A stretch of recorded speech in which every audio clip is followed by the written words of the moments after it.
Halo semuanya, welcome back to Gear Up Learning Center. Nah, hari ini kita kembali lagi nih dengan topik investment.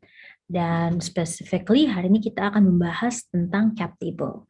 Nah, jadi mungkin teman-teman ada yang udah pernah dengar nih ya, cap table itu apa, dan gunanya itu seperti sebenarnya untuk apa. Tapi nanti jangan takut untuk teman-teman yang masih mungkin belum familiar, kita akan bahas dari awal nih. Oke. Nah, jadi ini adalah beberapa topik ya, atau beberapa poin-poin yang akan kita diskusikan. Yang pertama, kenapa founders itu butuh cap table.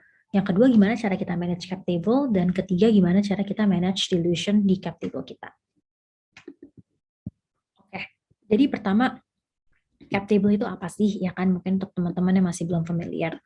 Nah, jadi cap table itu adalah suatu dokumen, biasanya itu bentuknya dalam tabel, ya kan namanya juga cap table, yang menunjukkan siapa saja sebenarnya pemegang-pemegang saham atau shareholders dalam satu perusahaan dan sebenarnya seberapa banyak stake atau saham atau persentase mereka miliki dalam suatu perusahaan gitu. Nah, jadi juga tujuannya sebenarnya untuk tahu sih kita sebagai founder misalnya punya saham berapa atau kita sebagai investor punya saham berapa dan sebagainya. Selain itu, cap table juga bisa menunjukkan equity value dari suatu perusahaan. Oke, nah jadi ini adalah beberapa guna dari atau kegunaan dari cap table ya. Yang pertama ini to know the founder stake. Ya kan, of course cap table secara definisi adalah satu tabel yang menunjukkan kepemilikan, persentase kepemilikan dari pemegang saham suatu perusahaan. Jadi ya untuk menunjukkan aja sih sebenarnya Anda atau teman-teman sebagai founder itu punya berapa persentase dari perusahaan tersebut. Begitu. And of course ini relate terhadap motivasi seorang founder ya. Jadi of course kadang suatu founder kalau misalnya stake-nya udah kecil banget mereka bakal mikir aduh I don't have much stake in this company anymore, motivation-nya jadi berkurang dan sebagainya. Yang kedua, anticipate future dilution. Nah, jadi future dilution itu apa? Jadi of course ke depannya ya, mungkin untuk teman-teman yang belum tahu, dilusi itu artinya persentase kepemilikan kita semakin kecil. Dan itu suatu hal yang normal. Semakin banyak shares yang kita issue atau yang semakin banyak shares yang kita jual ke pihak luar, itu akan semakin terdilusi bukan hanya kepemilikan founder saja, tapi kepemilikan investor-investor yang awal. Gitu. Nah, jadi dilusi itu bisa terjadi karena pertama kita issue shares, ya kan, atau mungkin convertible note. Convertible note itu hutang yang bisa dikonversi menjadi saham yang sekarang mungkin belum dikonversi, jadi belum ada di dalam cap table, tapi kedepannya setelah dikonversi efeknya seperti apa, atau juga safe yang masih belum dikonversi. Begitu. Nah, jadi mungkin setelah kita lihat cap table-nya, setelah ada convertible note atau safe ini akan banyak dilusi, tapi while this is not necessarily a red flag, tapi mungkin ini penting juga nih untuk founder-founder mengetahui efek-efek dari dokumen-dokumen ini terhadap kepemilikan perusahaan. Oke. Yang ketiga, mengetahui voting power. Jadi kalau teman-teman mungkin familiar, voting power itu adalah ya voting, kita sebagai pemegang saham biasanya ada hak untuk memilih, ya kan, hak untuk memilih either itu direktur misalnya dari perusahaannya atau memilih ada suatu hal-hal yang akan diputuskan oleh perusahaan. Nah, jadi biasanya satu shares itu memiliki satu vote gitu. Tapi mungkin kadang-kadang ada arrangement juga di mana satu share memiliki lebih dari satu vote ya. Tapi secara general biasanya seperti itu. Jadi kita udah bisa jelas tuh dengan struktur yang sekarang siapa misalnya investor yang memiliki paling powernya yang paling besar, atau apakah sekarang founder masih punya power yang besar dan lain-lain. Jadi lebih untuk voting related issues. Yang ketiga, untuk manage ESOP. Jadi ESOP itu mungkin teman-teman ada yang udah familiar, ESOP itu employee stock option. Tujuannya adalah untuk memberikan insentif kepada pegawai-pegawai yang kerja dalam perusahaan, biar mereka itu lebih termotivasi ya, karena kan mereka mungkin karena mereka mendapatkan saham, jadi mereka lebih semangat untuk kerjanya, istilahnya seperti itu. Jadi ya ini sebenarnya lebih untuk mengetahui aja sekarang ESOP itu sudah diberikan kemana, statusnya seperti apa, dan lain-lain. Nah, yang selanjutnya to know who are the other investors. Jadi of course, poin yang selanjutnya adalah to know who are the other investors. Nah, jadi of course cap table ini kan isinya adalah semua investor-investor dalam satu perusahaan. Nah, jadi kalau misalnya kita mempunyai akses dalam cap table, kita sudah tahu nih dalam perusahaan ini sudah siapa saja ownernya dan stake-nya seperti apa. And to know how to enter and exit an investment. Nah, jadi ini sebenarnya lebih untuk mengetahui, karena tadi ya cap table juga ada enterprise value, jadi kita tahu kita kira-kira bisa exitnya seperti apa. Oke. Nah, biasanya pertanyaan selanjutnya adalah formatnya itu seperti apa sih, ya kan? Bentuknya itu seperti apa? Nah, jadi biasanya itu dibagi menjadi dua bagian. Yang pertama itu bagian dari data value dari perusahaan, yang kedua itu tabelnya yang tadi dari kita udah omongin ya.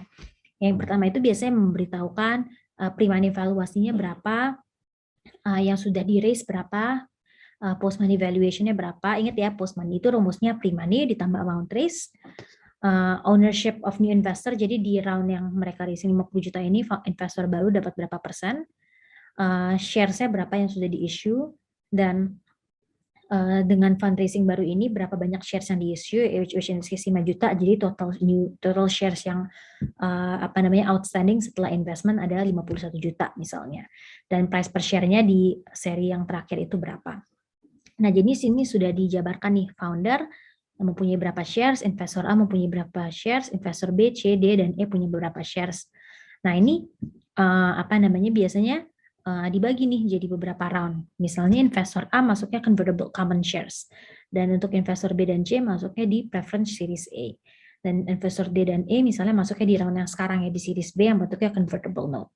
Nah, untuk preference shares sama convertible note, sebenarnya itu mereka masih belum terkonversi menjadi common shares. Nanti mungkin teman-teman yang mau belajar lebih banyak lagi tentang preference shares atau convertible note bisa ke training material kita tentang preference shares. Tapi kalau misalnya dilihat dari sisi common shares aja, sebenarnya founder mempunyai paling banyak sekitar 30 juta. Nah, tapi setelah saham-saham yang preference atau yang convertible note ini didilusi, ya kan, maksudnya didilusi adalah dibuat menjadi common shares dengan asumsi 1:1 ya conversion ratio-nya. Nah, jadi struktur pemegang sahamnya seperti ini yang di kanan. Begitu. Mungkin teman-teman sekarang sedikit bingung sebenarnya preference shares itu apa, convertible note itu apa. Again, don't worry, ada training material kita lain yang berbicara specifically tentang preference shares. Mungkin nanti bisa refer ke training material tersebut. Begitu.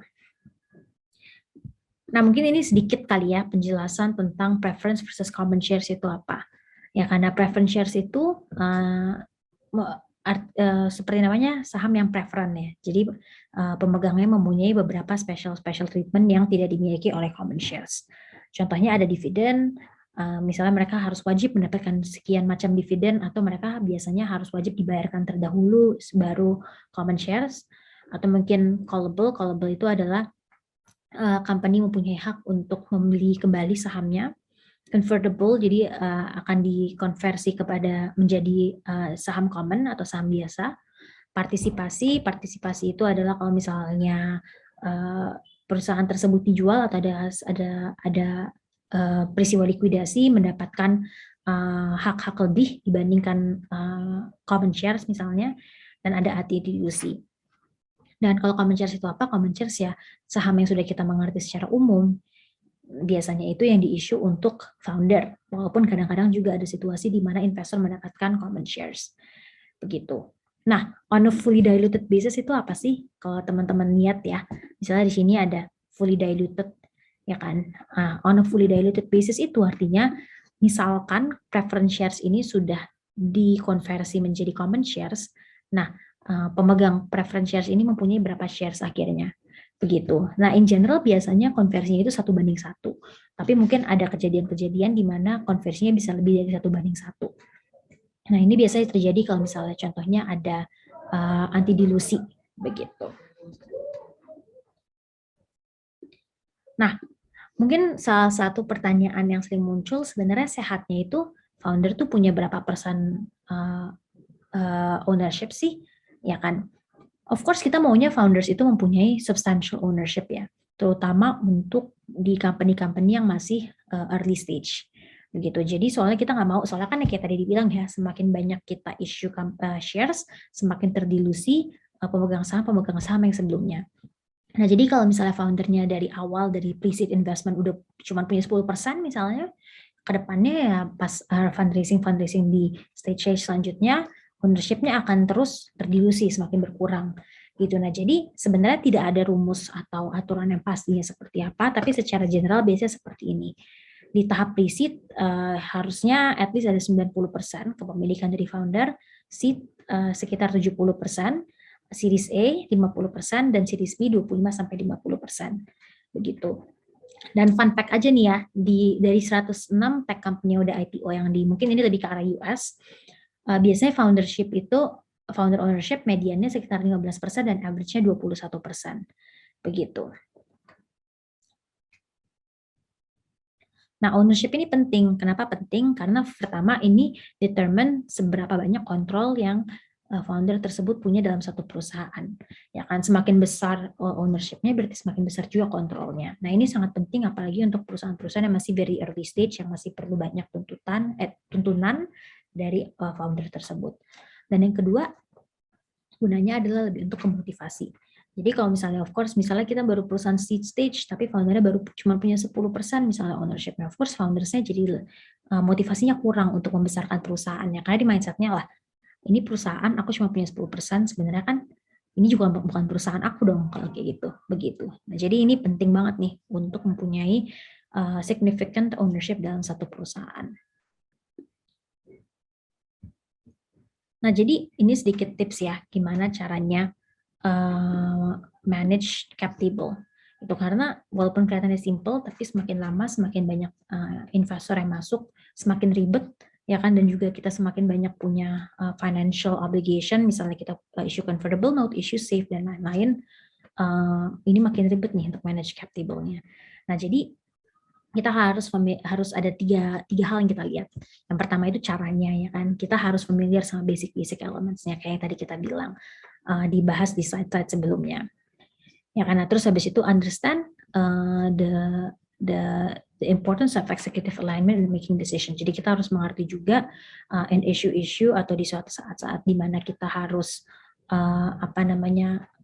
cash voting, atau misalnya di situasi di mana kita harus incentivize employee dengan memberikan ESOP. Nah, baiknya itu seperti apa di dalam cap table-nya. Dan sebenarnya at the early stage harusnya di manage oleh founder, tapi semakin ke depannya mungkin harus cap table ini bisa di manage oleh tim yang spesifik ya, apakah itu tim legal atau tim investment misalnya. Dan juga bisa menggunakan tools atau software. Sekarang itu banyak banget tools atau software di luar sana yang bisa digunakan untuk memanage cap table kita. This is especially important kalau kita misalnya punya ESOP. Ya kan, karena ESOP inilah yang paling kadang-kadang susah di-track ya, karena kan ESOP itu suka ada vesting period dan lain-lain. Dan informasinya juga harus kita limit ya, jadi nggak perlu semua orang tahu ownership arrangement-nya itu dalam perusahaan seperti apa. Nah, jadi ya we control aja the information and who should we share itu. Kadang-kadang mungkin nggak semua data-data harus kita rilis keluar dan ke internal tim kita. Nah, jadi situasi-situasi seperti apa sih di mana cap table ini bisa menjadi deal breaker, apalagi kalau kita misalnya fundraising. Ya kan, yang pertama yang kayak tadi sering di-mention deh, over dilusi, sudah terjadi di early round. Jadi maksudnya di seed aja founder cuma punya 5%, 10%. Nah, itu juga bisa jadi deal breaker tuh untuk investment. Yang kedua, ada mungkin investor yang punya 30-40% stake tapi mereka nggak aktif. Nah, jadi dipertanyakan tuh sebenarnya mereka bisa mendapatkan situasi tersebut itu arrangement itu seperti apa. Yang ketiga, no clear ESOP strategy. Kadang-kadang ESOP-nya cuma dibuang-buang aja, dikasih ke orang-orang yang mungkin tidak partnya tidak besar dalam company, itu juga bisa menjadi deal breaker. Ingat, ESOP itu tujuannya adalah untuk mengincentivize employee kita. Jadi ada baiknya kalau misalnya itu diberikan kepada employee yang kontribusinya besar dalam perusahaan. Dan yang keempat, ada misalnya terms-terms yang tidak standar itu ya, yang mungkin jarang dilihat sama investor atau terlihat sedikit agresif, yang bisa menjadi deal breaker juga untuk potential investors.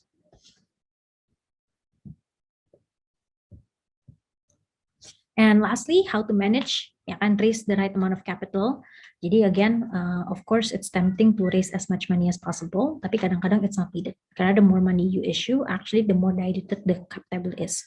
Jadi ya, raise enough money to propel the growth and to sustain the company, tapi jangan sampai terlalu banyak di mana nanti founder jadi terdilusi secara signifikan.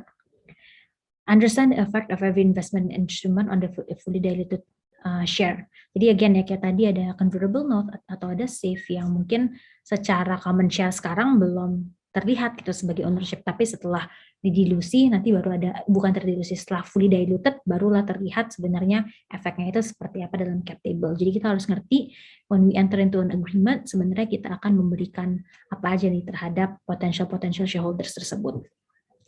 And ESOP, again ya, kadang-kadang ada yang suka lupa nih untuk masukin ESOP ini, walaupun ESOP ini mungkin jumlahnya biasanya nggak signifikan, tapi ini penting untuk dalam perhitungan cap table kita. Oke, ini sedikit quote ya dari Trevor J. Chaplik. He's a law attorney yang biasanya fokusnya dalam venture capital. Don't think of a cap table as just a financial document. Use it as a discipline to force a discussion and negotiation of the variables that will have a direct bearing on the success or failure of your investment. Use it as a key tool to quantify both how you get in and how you may exit as an investment. Jadi again ya, ini bukan cuma dokumen, tapi gunakan ini sebagai salah satu piece of negotiation tool. Dan ya, itu sedikit yang kita akan bahas hari ini tentang cap table. Teman-teman, kalau misalnya mungkin ada pertanyaan yang belum clear atau mungkin ada topik-topik yang spesifik yang mau dibahas, please reach out to us at info@gearup.network. But for now, I think that's a discussion for today. Bye-bye.